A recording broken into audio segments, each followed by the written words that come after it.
Michael Vandegrift, MCV Realty Group. You guys now in another episode of Military Minute. We have a very distinguished guest. Our mission is to be the real estate company of choice, to always utilize resources and technology to provide the best service to all of our clients, to be able to provide the options to best fit each client's needs, to treat every client like family and guide them to a destination. Our vision, to be your real estate agent and advisor for life, to help guide you through each chapter of your life, honestly, ethically, and when you're ready.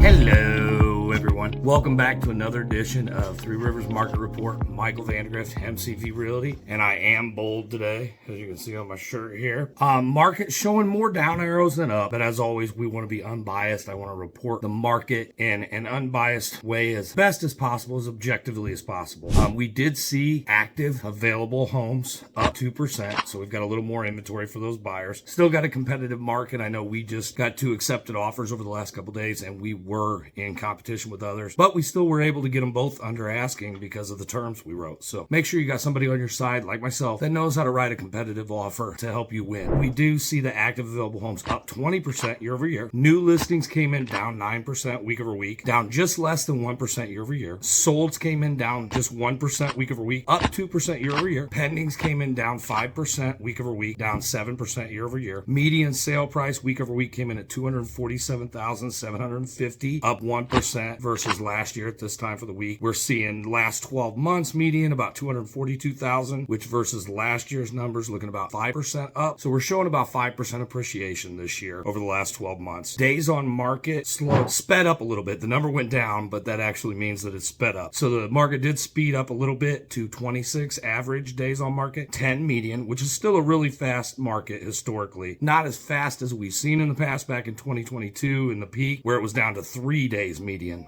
I mean, we were really fast, and that's the record fastest market in history. But versus last year, where it was 17, average 5, we're a little bit slower than last year. But we're catching up, and we might get back to that 0 like I predicted. Right now, last 12 months homes sold, we're looking at 4,320 versus last year, 4,429 at this time. So showing down 2.4, but remember that's up from remember when it peaked back in 2023 at down 18%. And I thought by this year we would be at least flat or positive. We may still get there. We will see. So let me know if you need anything. Closings happen every day. Always helping people make moves. Love what I do. Reach out to us if you want to put together a game plan. Everyone make it a great day. Grace and peace.